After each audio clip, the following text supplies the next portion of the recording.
Muy bien, queridos hermanos, vamos a leer hoy el libro de Isaías, capítulo 7, luego vamos a leer un poquito de la carta a los Hebreos, capítulo 10, y vamos a terminar con el Evangelio de Lucas, capítulo 1. El contexto del libro de Isaías, capítulo 7, es bueno, los hebreos se habían desviado del camino correcto, y Dios iba a traer sobre ellos serios problemas para que se convirtieran y dejaran de hacer lo malo a los ojos de Dios, ¿no? Dice, en tiempo de Ahaz, hijo de Jotam, hijo de Osías, rey de Judá, subió Rasón, rey de Aram, con Pekaj, hijo de Remalías, rey de Israel, a Jerusalén para atacarla, mas no pudieron hacerlo. Este rey de Aram es los arameos, ¿no? Los arameos que se estaban uniendo al reino del norte, ¿no? Pekaj, para atacar al reino del sur, a Judá, Jerusalén, ¿no?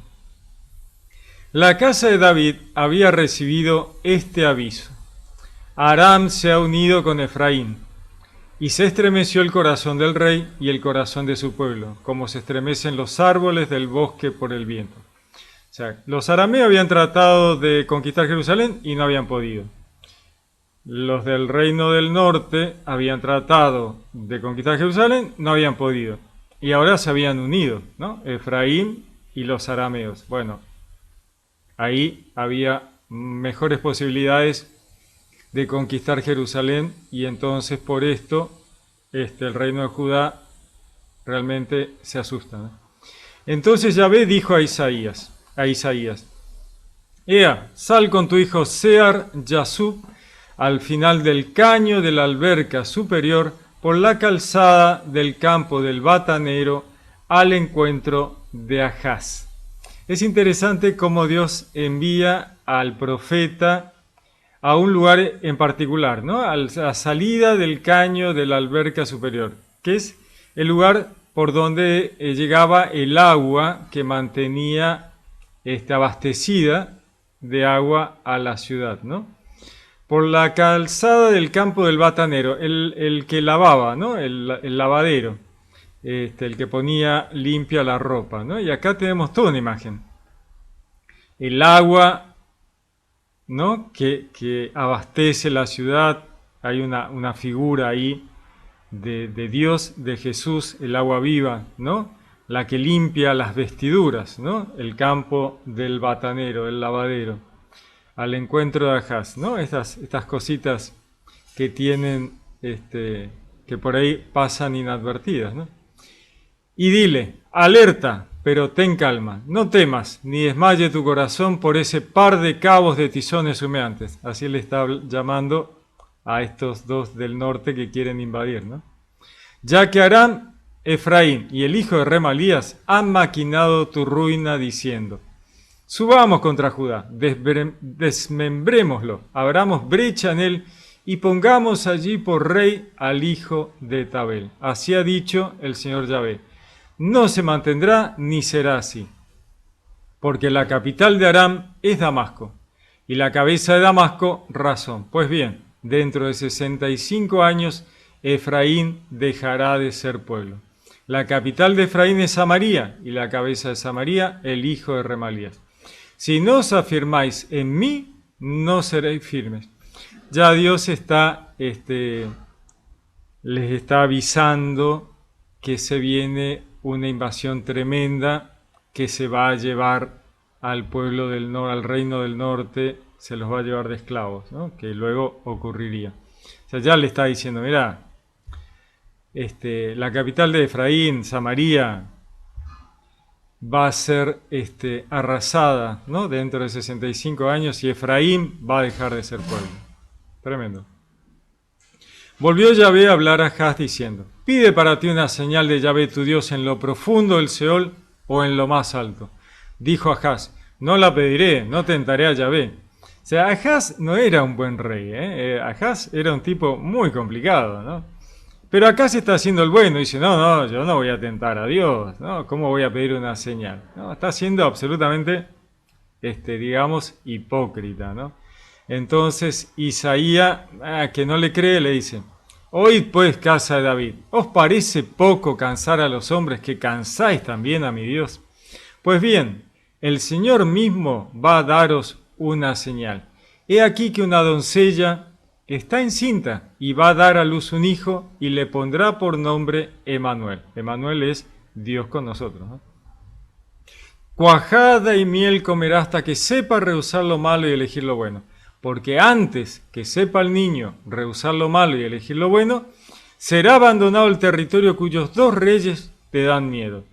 Acá el profeta está usando una imagen de una doncella que es prefiguración de María que va a dar a luz a Jesús, ¿no? Está haciendo una figura que todavía en ese momento no se comprende, pero que a la vista luego, ¿no? Desde acá con el diario del lunes miramos y decimos, mira, ¿no? O sea, esto es prefiguración de María y Jesús.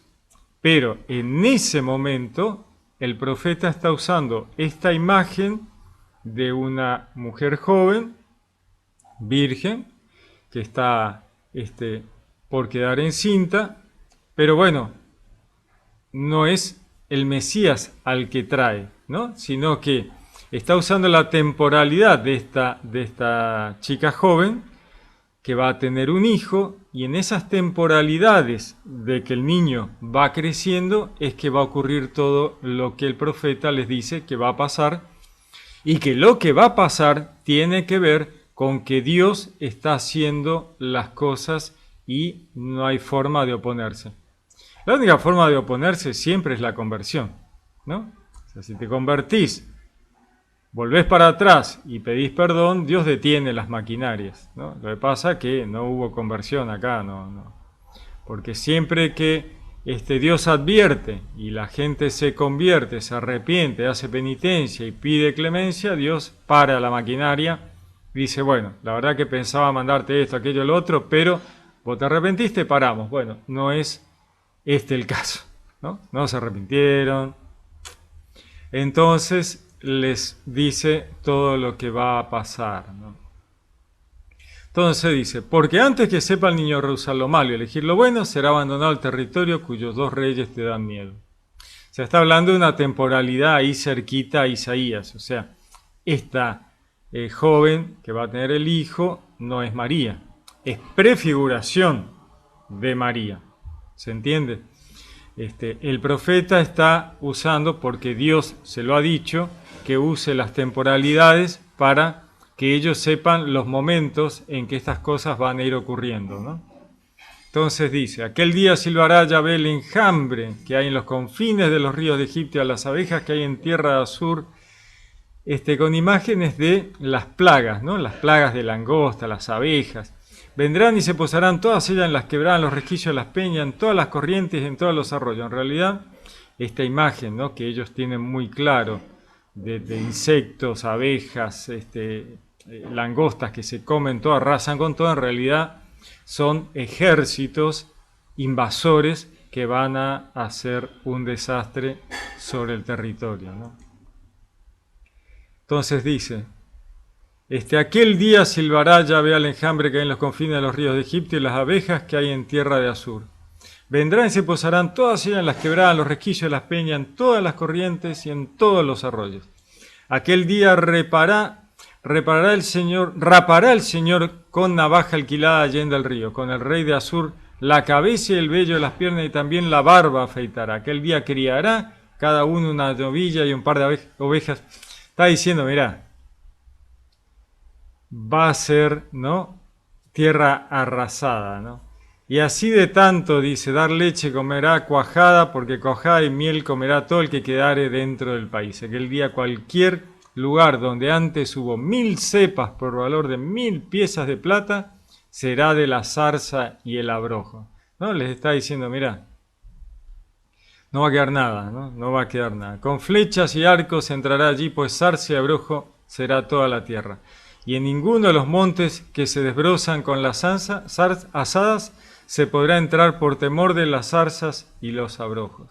Será dehesa de bueyes y pastizal de ovejas. O sea, Dios le está diciendo, mira, con la temporalidad que te acabo de decir con respecto a la joven que va a tener el chico, y en esas temporalidades en que el chico va creciendo y aprendiendo lo bueno y lo malo, va a pasar estas cosas, ¿no? O sea, para que ustedes tengan en cuenta. Y que todo lo que está pasando es obra de Dios, ¿no? O sea, por eso es Dios con nosotros. Dios está haciendo esto, o sea, porque vos te has alejado del camino de Dios, ¿no? Y esto es prefigura, ¿no? A María y a Jesús, ¿no? La doncella, bueno, vemos esta prefiguración de Isaías muy linda, ¿no? Pero bueno, tiene un contexto, tiene una temporalidad. Muy bien, vamos a leer un poquito la carta a los Hebreos, capítulo 10, que dice: no conteniendo en afecto la ley más que una sombra de los bienes futuros, no la realidad de las cosas, no puede nunca. Bueno, acá el autor de la carta a los Hebreos, que no se sabe exactamente quién fue, a veces se dice que fue Pablo, pero en realidad se cree que fue un discípulo de Pablo, y no se sabe bien a quién está dirigido, pero por lo que habla, tiene que haber sido a los judíos que se convertían o estaban tratando de ser convertidos, ¿no? Por eso es carta a los Hebreos, y está hablando de temas muy judíos, ¿no? Dice, no conteniendo en efecto la ley más que una sombra de los bienes futuros, vemos, ¿no? En Isaías, sombra de los bienes futuros, porque es una prefiguración de lo que vendría con María y Jesús, ¿no? Más allá de que hay un montón de profecías, de temas que son sombra de lo que vendría con Jesús. Por eso el Nuevo Testamento ilumina el Antiguo Testamento. Es difícil comprender el Antiguo Testamento sin tener el Nuevo Testamento en la mano, ¿no? Es más, hay cosas del Nuevo Testamento que no logran comprenderse si no tenemos el libro de las revelaciones de Juan, ¿no? El Apocalipsis. Y ahí ilumina tanto el Nuevo como el Antiguo Testamento, ¿no? Es maravilloso. Bueno, acá nos está hablando el autor de la carta a los Hebreos justamente esto, ¿no? O sea, la ley, dice, no es más que una sombra de los bienes futuros, no la realidad de las cosas, ¿no? Interesante. Dice, no puede nunca, mediante unos mismos sacrificios que se ofrecen sin cesar, año tras año, dar la perfección a los que se acercan a Dios, ¿no? De otro modo, no habría cesado de ofrecerlos al no tener ya conciencia de pecado los que ofrecen ese culto una vez purificados, ¿no? Está hablando de los sacrificios para el perdón de los pecados, ¿no? Entonces dice, el sacerdote levita, sacerdote judío, hace todo el tiempo el sacrificio. Dice, sin embargo, tiene que seguir porque no se detiene, o sea, no hay conciencia del pecado, ¿no? No debería haberse detenido ya este tema, porque sigue y sigue y sigue. Dice, al contrario, con ellos se renueva cada año el recuerdo de los pecados, pues es imposible que sangre de toros y machos cabríos borren los pecados, ¿no? Está diciendo la lógica de Dios, ¿no?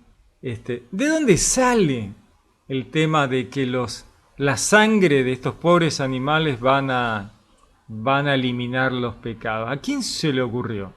Bueno, esto tiene que ver con las religiones ancestrales, ¿no? Con la ya, en la antigüedad, en la cual el enemigo trató de que las culturas antiguas, la humanidad ancestral, no alcanzara el camino a Dios. La humanidad siempre buscó a Dios, ¿no? De ahí viene religión, religar, unir fuertemente, por eso ese re es fuerte, ¿no? Religar, unir fuertemente al hombre con Dios. Entonces, todos los caminos que el hombre ha intentado para llegar a Dios son religión. Entonces, en la antigüedad, el enemigo le hace creer a la humanidad, mal asesorándola, como ya vimos que obra en el Edén, ¿no es cierto?, cuando le mal asesora a Eva, ¿no?, como imagen de mal asesoramiento de la humanidad. Entonces vemos que la humanidad busca caminos equivocados. Primero, identifica en las fuerzas de la naturaleza que no logra comprender, en los mecanismos que Dios ha creado para la creación, como el viento, las mareas, los planetas, las estrellas, el sol, la luna, o sea, los planetas, los cuerpos celestes, ¿no? La humanidad ancestral, que no logra comprender de qué se trata porque supera su entendimiento científico, ¿no? Entonces identifica a la luna con un dios, al sol con un dios, a la marea con un dios, al viento con un dios, y así todo, ¿no? La naturaleza. Y de repente creen que la naturaleza tiene conciencia. No tiene sentido. Que el sol tiene conciencia, que el sol es Dios. Bueno, típico, ¿no? O sea, el Dios ha sido una interpretación de todas las culturas de la humanidad, casi, yo diría que todas, casi todas, han pensado que el sol era Dios. Y entonces han identificado a la divinidad con el sol, típico, ¿no? O sea, típico, es lo más grosso, lo más grande, nos da el calor, hace crecer las plantas, ¿no? O sea, claro, sí, ¿cómo no voy a pensar que el sol es Dios? Bueno, no, el sol es un objeto, es un mecanismo de Dios para que la vida prospere en los planetas de los sistemas solares, de las galaxias, del universo. Entonces es simplemente un objeto, ¿no? La luna es un objeto, el sol es un objeto, los planetas son objetos, o sea, son objetos, nada más. Unos más chicos, otros más grandes, y punto. Pero tiene que ver con este error de la humanidad y que es aprovechado por el enemigo para engañar a la humanidad. Entonces la humanidad buscando caminos, ¿no? Dice, bueno, vamos a pedirle al sol, ¿no? A ver si el sol nos da bolilla, ¿no? El dios sol. Entonces, Dios, con esa tolerancia maravillosa de Padre amoroso y misericordioso, los atendía igual. ¿No? Es como que Dios tuviera un call center que dicen, che, ahí llamaron por el sol, bueno, contestale. Che, ahí llamaron por la luna, contestale. Che, ahí le están pidiendo a la naturaleza que le haga crecer las plantas. Sí, vos dale, contestale, hacerle crecer las plantas. Hasta que estos chicos aprendan, entiendan, superen todas estos atrasos, ¿no?, de la humanidad, estos atrasos, esta falta de conciencia, esta falta de conocimientos, ¿no?, que va a venir con la ciencia, que va a venir con el conocimiento científico, con el avance de la espiritualidad, y van a entender, bueno, que el sol es un objeto, es una estrella, una de las tantos cientos de miles de millones que hay en el universo, y un mecanismo maravilloso de Dios para hacer prosperar la vida en los planetas, como la Tierra, ¿no? Nosotros tenemos un planeta hermoso donde nuestro Sol ilumina y hace que todo funcione. ¿Y esos mecanismos, quién los creó? Bueno, Dios, ¿no? Dios crea los mecanismos. Dios es un Dios de mecanismos, porque todo lo que vemos tiene mecanismos, ¿no? Las mujeres que quedan embarazadas y tienen los chicos. No es magia, ¿no? No es que Dios dice, chicos, chicos, chicos, chicos, y los chicos aparecen un día en nuestras casas, ¿no? Las gallinas ponen huevos, ¿no? Los huevos salen pollitos. No dice Dios todas las mañanas, che, a ver, pollito, pollito, pollito, ¿qué necesitan? ¿Huevos? Huevo, huevo, huevo. No, hay todo un mecanismo biológico, maravilloso, ¿no? Mecanismos espectaculares, algo impresionante. Todos mecanismos, las leyes de la física, ¿no? Las leyes universales, maravilloso, creado por Dios. Dios crea, la ciencia explica. Genial, genial. O sea, la ciencia nos va iluminando de los mecanismos. Mecanismos creados por Dios. Espectacular, muy bueno. Pero no hay que alabar a los mecanismos. Sería una tontería, ¿no? No puedo alabar al sol, no puedo alabar a la luna. Me estoy quedando en el camino, ¿no? Bueno, el sol ya vimos que es una estrella, entonces agrando un poco el objeto. Ahora voy a alabar al universo, ¿no? Porque el universo, le pedí al universo, bueno, sigue siendo un objeto. Más grande, más difícil de comprender, sigue siendo un objeto, ¿no? Sigue siendo una cosa creada por Dios. ¿Por qué nos quedamos en objetos y no vamos directo al Creador? Porque ahí está el punto, ¿no? Porque todavía no hemos podido avanzar en temas ancestrales, en el tema mágico, ¿no? ¿Por qué nos dejamos llevar por pensamiento mágico? Ahí está el punto. Nos gusta, ¿no? Como humanidad, ¿cuántas veces nos dejamos arrastrar por el pensamiento mágico? Y es una pena porque es un atraso, es un retraso, no alcanzamos a ver los caminos. Son más lindos los caminos mágicos, ¿no? Nos gusta, ahí vamos. No, hay que abandonarlo, hay que tratar de avanzar, mirar un poquito más arriba, ¿no? Mirar un poquito más allá, trascender la trascendentalidad y llegar a Dios, al Creador. Y no quedarnos en lo manifestado por Dios, como es el sol, las estrellas, la luna, los planetas, la naturaleza, ¿no? Que nos parece un ente ahí la naturaleza, como si pudiera pensar la naturaleza, ¿no? Es un mecanismo, es un grupo de mecanismos muy afinado por Dios que anda fantásticamente bien, espectacular. Pero simplemente es todo un mecanismo, ¿no? De producción de vida. Pero ¿quién está detrás de eso? Dios, obviamente, no hay caso. ¿No? Y Dios es uno solo, ¿no? Si no empezamos a divinizar las cosas y terminamos con otra vez, volvimos a 100 millones de dioses distintos. Otra vez el Dios naturaleza, otra vez el Dios sol. Eso. O sea, hay un retraso, atrás. Vamos para adelante. Por eso tratamos de ser cristianos. Dios es uno solo, ¿no? Dios es Padre, Hijo, Espíritu Santo, en esta cosa abstracta que es difícil de comprender, donde Dios se autofaceta en tres, haciendo esta primera comunidad, porque a Dios le gustan las comunidades, ¿no? Entonces Dios es esta primera comunidad, Padre, Hijo y Espíritu Santo, que Padre e Hijo simplemente es una imagen, para que entendamos la jerarquía en la Trinidad, ¿no? En la divinidad. No significa que Jesús sea hijo del Padre, ¿no? Sino simplemente es una imagen para que nosotros, humanos, podamos acercarnos un poquito a la jerarquía de la divinidad. Ahora, Juan nos dice claramente, la palabra estaba con Dios y la palabra era Dios, el verbo, el logos. Jesús es el verbo de Dios, la palabra por la cual Dios manifiesta lo no manifestado, manifiesta la creación sobre sí mismo, porque Dios no manifiesta la creación afuera de él. Afuera de él no hay nada, o sea, todo es Dios. Pero hay que tener cuidado cuando uno dice todo es Dios, de no creer que uno es Dios, ¿no? Ahí es donde viene un tema bastante que hay que tener en cuenta. Cuando uno dice todo es Dios, al final nada es Dios. Bueno, no, todos somos parte de Dios porque no hay otra cosa. Pero el creador no debe confundirse con la criatura, ¿no? La criatura no puede confundirse con el creador. El creador manifiesta y la criatura es manifestada por el creador. Entonces, Dios manifiesta la creación a través del verbo, la palabra de Dios, el logos, que es Jesús.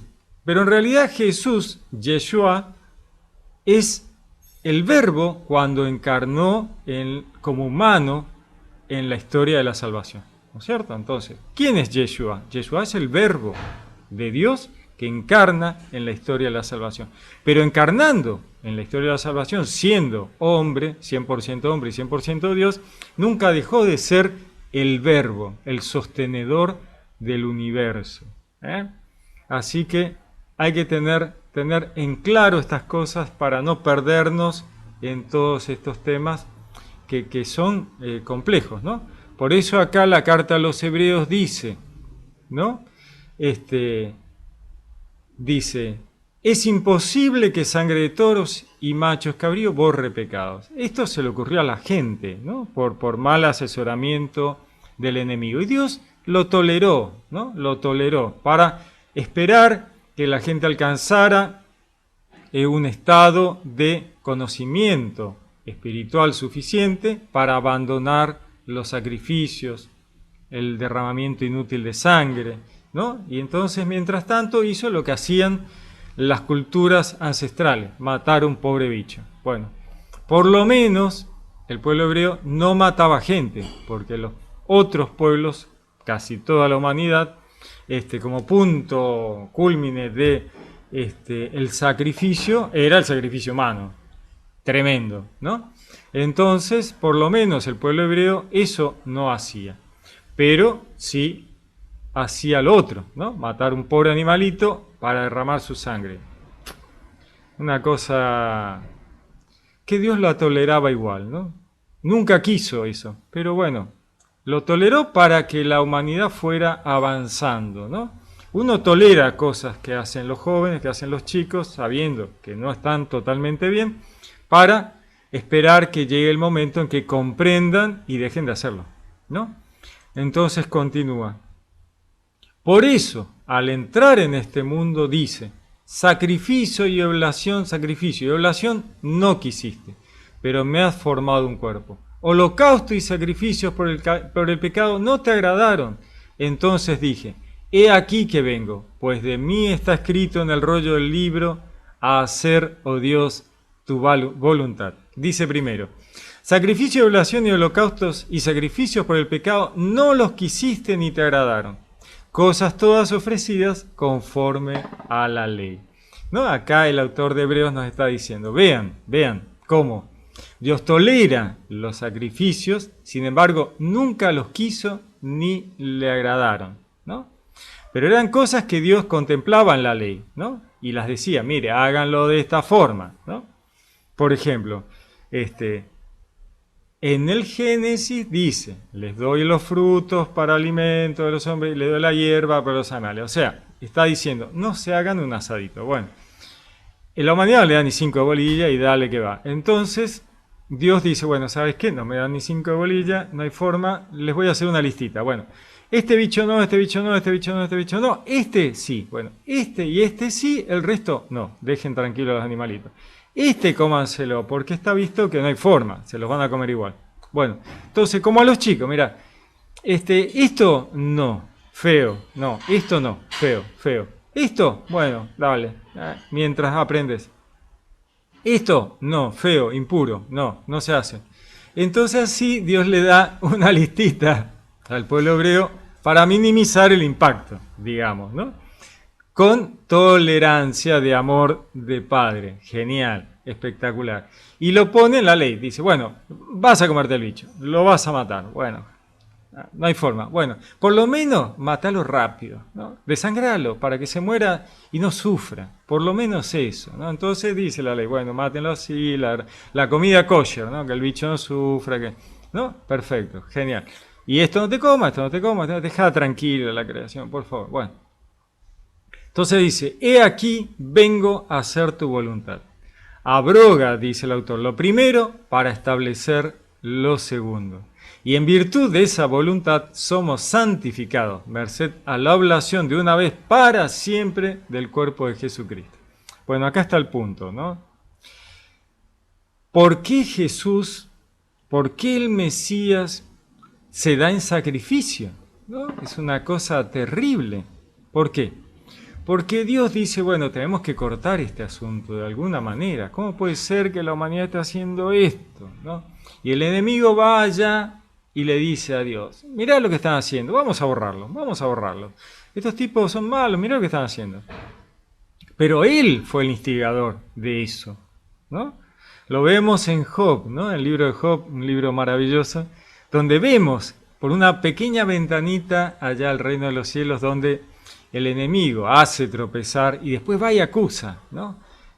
Bueno, esto, ¿no? Hace tropezar a la humanidad y corre a acusar, ¿no? Mirá lo que están haciendo, vamos a liquidarlo, ¿no? Entonces Dios dice, bueno, voy a tolerar, los voy a enseñar, los voy a educar, los voy a entrenar y luego voy a dar esta imagen, ¿no? A mi hijo único, mi primogénito, ¿no? Para hacer lo que los pueblos de las culturas ancestrales hacían, matar a su primogénito a los dioses. Entonces Dios dice, bueno, esto es lo que ustedes entienden, esto es lo que el enemigo los convenció, bueno, yo voy a hacer eso en esa lógica, pero con lo que yo haga, terminamos con esto para siempre, y basta, no hablamos más del asunto, ¿no?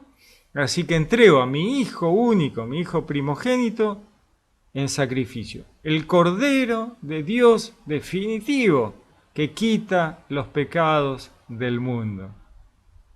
El rol de la divinidad en la historia de la salvación, ¿no? Un rol de la divinidad en la historia de la salvación. El Cordero de Dios que quita el pecado del mundo para siempre. Y se terminaron los sacrificios. Y pasamos del Cordero de la Pascua, del Pesaj, al pan, ¿no? A un pedacito de pan. Jesús parte el pan y dice, este es mi cuerpo, el pan, basta de animales, esta es mi sangre, el vino, se terminó la sangre de los animales, ¿no? Hagan esto en memoria mía, ¿no? No maten más nada, no lo hagan más, es feo, no se hace, ¿no? Esa es la historia, ¿no? Dice, y en virtud de esta voluntad, la voluntad de Dios, somos santificados, merced a la oblación de una vez para siempre del cuerpo de Jesucristo. Y ciertamente todo sacerdote está en pie día tras día oficiando y ofreciendo reiteradamente los mismos sacrificios que nunca pueden borrar pecados. Él, está hablando de los sacerdotes judíos, ¿no? Él, por el contrario, habiendo ofrecido por los pecados un solo sacrificio, se sentó a la diestra de Dios para siempre. De ahí está hablando del Verbo encarnado de Jesús, ¿no? Esperando desde entonces hasta que sus enemigos sean puestos por el escabel de sus pies. Bueno, ¿quiénes son los enemigos? Bueno, el ángel caído y su legión, ¿no? En efecto, mediante una sola oblación ha llevado a la perfección para siempre a los santificados. También el Espíritu Santo nos da testimonio de ello, porque después de haber dicho, esta es la alianza que pactaré con ellos después de aquellos días, dice el Señor, pondré mis leyes en sus corazones y en su mente las grabaré. Y añade, y de sus pecados e iniquidades no me acordaré ya. Y con ello viene la gracia de Dios, ¿no? O sea, la gratuidad. Dios dice, no me acuerdo más de lo que hicieron, ¿no? Yo, ya está, les perdono los pecados, no me acuerdo más. Se convirtieron, entran a una nueva situación, al reino de los cielos, que ya llega con Yeshua, con la salvación, viene Yahvé, significa Yeshua. ¿Por qué es Yeshua en el original y es Jesús cuando nosotros lo mencionamos? Bueno, en el arameo no se decía el A de Yeshua, decía Yeshu, y de ahí después fue Jesús, ¿no? Entonces, es Yeshua, que significa la salvación viene de Yahvé, el arameo dice Yeshu, y después terminamos en Jesús. Es lo mismo, ¿no? Se entiende, ¿no? Entonces dice, y añade, y de sus pecados e iniquidad, no me acordaré más, ¿no? Dios dice, no me acuerdo más. El amor de Dios da por terminado toda esta historia de la humanidad ancestral, ¿no? De los dioses paganos, de los sacrificios, de los cultos a la naturaleza, de los cultos a los planetas. Dios dice, basta, se terminó, basta, ¿no? Ya está, olvidemos, no, o sea, esto tiene que quedar atrás, ya pasó. Traten de entender la realidad de Dios. Por eso es tan importante tratar de comprender lo que nos dicen los evangelios, lo que nos habla Juan, ¿no? Que es así el más elevado teológicamente, ¿no? Nos dice, la palabra puso su tienda y habitó entre nosotros, ¿no? O sea, el Verbo encarnado, el Verbo de Dios encarnó en la tierra como hombre, pero nunca dejó de ser el Verbo, ¿no? Siguió siendo la palabra de Dios por la cual todo es manifestado. Y con él, como rol en la historia de la salvación de ser el Cordero de Dios, termina con todo esto pagano, ancestral, todos estos errores de la humanidad. Cultos a los planetas, cultos a la naturaleza. Basta, se terminó, ¿no? Y a partir de ahí, avanzar en el conocimiento del Dios único, ¿no? El Dios único, que trasciende todo, ¿no? ¿Y qué es su creación? Es su creación. Y nada más. O sea, un objeto creado por Dios. Maravilloso, la creación maravillosa. Pero es la manifestación de lo, ¿no es cierto?, de lo que Dios ha creado. ¿A través de quién? De la palabra. ¿Quién es la palabra? Jesús. Pero Jesús, cuando, siendo verbo, ¿no?, palabra de Dios, es que ha creado todo. Luego encarna como hombre. Y ahí es Jesús, ¿no? Pero mientras tanto es el verbo, el logos. Así que volvemos a lo anterior, ¿no? No debemos decir todos somos Dios, no. ¿Todos somos parte de Dios? Sí, pero ¿somos Dios? No. Dios es Dios y nosotros sus criaturas. Complicado, ¿no? Pero necesario, fundamental. Muy bien. Ahora bien, dice, donde hay remisión de estas cosas, ya no hay más oblación por el pecado, ¿no? O sea, si Dios ha perdonado todo y dice, no me acordaré más, ¿por qué vamos a seguir haciendo sacrificios, ¿no? Teniendo, pues, hermanos, plena seguridad para entrar en el santuario, en virtud de la sangre de Jesús. ¿Qué significa la sangre de Jesús? Bueno, su pasión y muerte, ¿no? La sangre derramada del Cordero de Dios. Eso no significa que tengamos que estar tirando la sangre de Jesús encima, no. Sino que dice, en virtud del derramamiento del Cordero de Dios que quita el pecado del mundo, ¿no? Por eso la sangre de Jesús. Por eso Dios dice, le dice a Caín, la sangre de tu hermano clama desde el suelo. En realidad está diciéndole, mira, las consecuencias de tus actos, ¿no? Están clamando, están llamando, están diciendo, mira, hay que hacer justicia. Pero la sangre no habla, ¿no? ¿Se entiende? Dice, por este camino nuevo y vivo, inaugurado por Él para nosotros a través del velo, es decir, de su propia carne, con un sumo sacerdote al frente de la casa de Dios. Acerquémonos con sincero corazón, en plenitud de fe, purificados los corazones de conciencia mala y lavados los cuerpos con agua pura.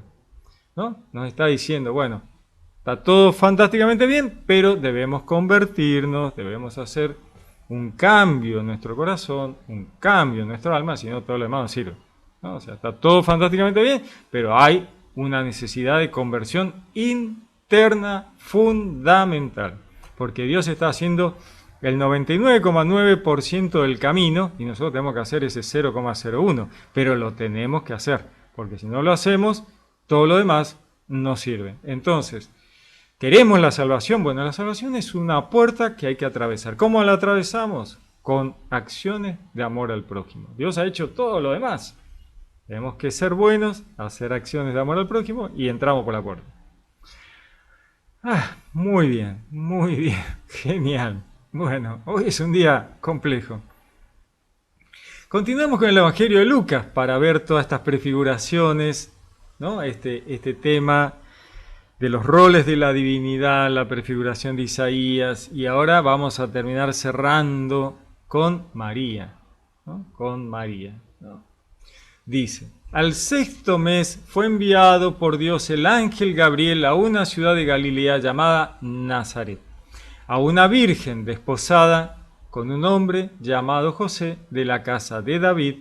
El nombre de la virgen era María. Bueno, acá ya no se habla de una doncella, de una joven, sino directamente de una virgen, porque la virgen que iba a quedar embarazada únicamente puede ocurrir por una acción de Dios, ¿no? Solo Dios puede hacer este milagro de que la virgen quede embarazada. En el relato de Isaías era una doncella, una joven, ¿no? Para dar una temporalidad. Pero acá directamente es una virgen. Se usa en el original la palabra partenos, que es virgen, ¿no? Entonces, dice, y entrando le dijo, el ángel Gabriel, ¿no? Jaire, que jarito nome. Jaire es alégrate, que jarito nome es llena de gracia. ¿Por qué lo digo en el original? Porque no es lo mismo. El original le está diciendo llena de gracia, pero llena de gracia en español no cubre lo que significa el original, el griego. El griego está diciendo llena de gracia, desde antes y por siempre, ¿no? Que es mucho más que solo alégrate, llena de gracia, el Señor está contigo, ¿no? O sea, Jaire, alégrate, que jarito nome, llena de gracia, desde siempre, desde antes, desde tu misma concepción, para siempre, por toda la eternidad. ¿Por qué? Porque María tiene que ser tierra santa, donde el Verbo pueda poner su tienda entre nosotros. Tierra santa, María, es tierra santa, santificada por Dios, desde antes, para siempre, ¿no? Le dice Dios en la zarza ardiente a Moisés, quítate las sandalias, porque esto que vas a pisar es tierra santa, ¿no? María se convierte en tierra santa, ¿no? Entonces, llena de gracia solo se usa en la Biblia para María. Hay otras textos similares, pero nunca llegan al extremo de lo que es con María, porque María directamente es llena de gracia, ¿no? Los demás tienen gracia en ese momento, es una gracia general, lo podemos ver en otros lugares de la Biblia, textos parecidos, pero nunca con el nivel con el que se le habla a María. Y justamente esto es crucial y clave. ¿Por qué? Porque es Dios el que está por estar en el vientre de María. Justamente por esto mismo es que se persigue a María. Muchas facciones pseudo-cristianas persiguen y niegan esta situación. No, María no fue virgen. No, María no fue virgen después, tuvo muchos hijos. Jesús tuvo un montón de hermanos. María no era virgen. Bueno, todas estas pavadas tienen que ver simplemente para poder negar la divinidad de Jesús. O sea, es un tiro por elevación, ¿no? O sea, cuando se habla, ¿no? de esto, le pego a la base para que el edificio se caiga, pero lo que quiero es estirar el edificio. No tengo problemas con la base. Bueno, por eso voy contra María, para tumbar la divinidad de Cristo. Bueno, no hay forma, ¿no? Es perder el tiempo. María es llena de gracia para que Dios pueda estar en su vientre y ella transformarse en el arca de la nueva alianza, ¿no? El arca de la alianza es una prefiguración, ¿no? Sombra de lo que habría de venir. ¿Y cómo sabemos? Porque el Nuevo Testamento ilumina el Antiguo Testamento. ¿Para qué les hizo hacer el arca de la alianza? Bueno, para que después compararan con María. María va a ser el arca de la nueva alianza, donde va a estar el maná, el pan bajado del cielo, la palabra de Dios, la ley, ¿no? Es Jesús. ¿Quién le dio la ley a Moisés? Bueno, la palabra de Dios, ¿no? ¿Quién es la palabra de Dios? Jesús. Bueno, ahí está, ¿no? El arca de la nueva alianza. Dice, ella se conturbó por estas palabras y discurría qué significaría aquel saludo. El ángel le dijo, no temas, María, porque has hallado gracia delante de Dios. Vas a concebir en el seno y vas a dar a luz un hijo, a quien pondrás por nombre Yeshua, ¿no? Que significa la salvación viene de Yahvé. Él será grande y será llamado Hijo del Altísimo. El Señor Dios le dará el trono de David su padre. Reinará sobre la casa de Jacob por los siglos y su reino no tendrá fin, ¿no? Será llamado Hijo del Altísimo porque es una imagen. Es una imagen. Hijo de Dios es una imagen, es un título, ¿no? El Señor Dios le dará el trono de David, porque va a ser otro de los roles de la divinidad en la historia de la salvación, es ser rey de los judíos del linaje de David. Por eso el linaje de David es en José y es en María cuando se tiran los linajes, ¿no?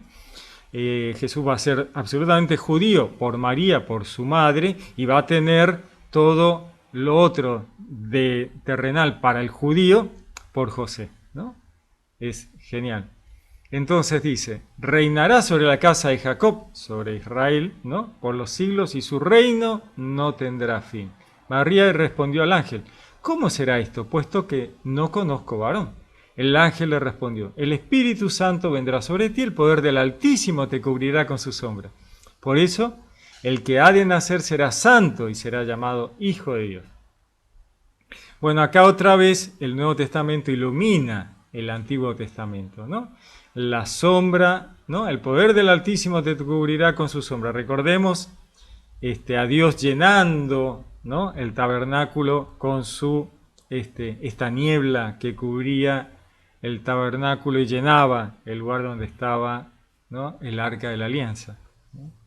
La sombra que cubre, ¿no? Lo veíamos con Jesús en la transfiguración, ¿no? Cuando baja otra vez en este resumen de la historia de la salvación, ¿no? La ley, los profetas y la sombra que cubre, ¿no? Por eso el Nuevo Testamento ilumina el Antiguo, ¿no? Por eso el que ha de nacer será santo y será llamado Hijo de Dios.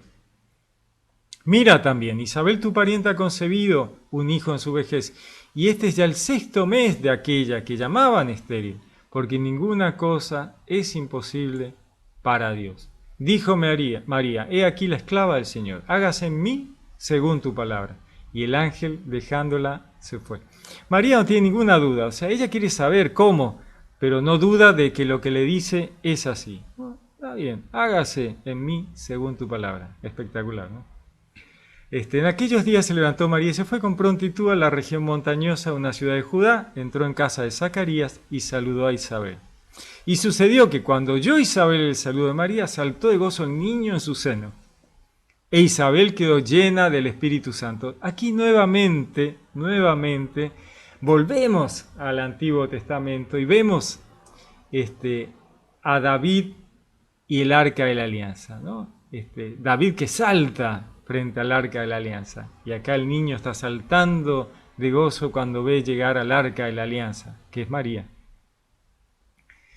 Y exclamando con gran voz dijo, bendita tú eres entre las mujeres y bendito el fruto de tu seno. ¿Y de dónde a mí que la madre de mi Señor venga a mí? Vemos, ¿no?, cómo Isabel reconoce que María es la madre de Dios, ¿no? ¿Y de dónde a mí que la madre de mi Señor venga a mí? O sea, el Espíritu Santo invade a Isabel. Isabel comprende que María es la madre de Dios. Porque apenas llegó a mi oído la voz de tu salido, saltó de gozo el niño en mi seno. Feliz la que ha creído que se cumplirían las cosas que le fueron dichas de parte del Señor. Maravilloso, ¿no? La verdad que es muy lindo y es muy interesante ver esto que nos hablaba la carta a los hebreos, de que el Nuevo Testamento ilumina al Antiguo. El Antiguo, sin el Nuevo, es difícil de terminar de entender y de comprender qué era lo que pasaba. Por eso Jesús perfecciona todo lo anterior y cierra todo lo anterior, ¿no? O sea, cierra, cambia los paradigmas y completa, cierra y termina, ¿no? Y cambia. Es una puerta que se cierra y se abre otra, ¿no? Es una bisagra, ¿no? Para no confundir con el tema de las puertas. Es una bisagra en el tiempo, ¿no? O sea, toda esa historia ancestral de paganismo, de creer en cosas que nunca fueron dioses, y creer en dioses, ¿no? Y sacrificios, y hacer cultura de la naturaleza, y del sol, y de la luna. Bueno, todo eso, basta, se terminó, ¡pim!, termina. Y a partir de ahí arranca algo nuevo que solo se puede entender a la vista del Nuevo Testamento, que ilumina el Antiguo y nos dice, claro, mirá vos, ¿no? Muy interesante. ¿No es cierto? La palabra siempre es así, muy interesante, ¿no? Muy bien, largo hoy, complicado, muy lindo, muy interesante. Bien, les deseo un lindo día, que Dios los bendiga. Los saludo con gran afecto. Les habló Pablo Castro.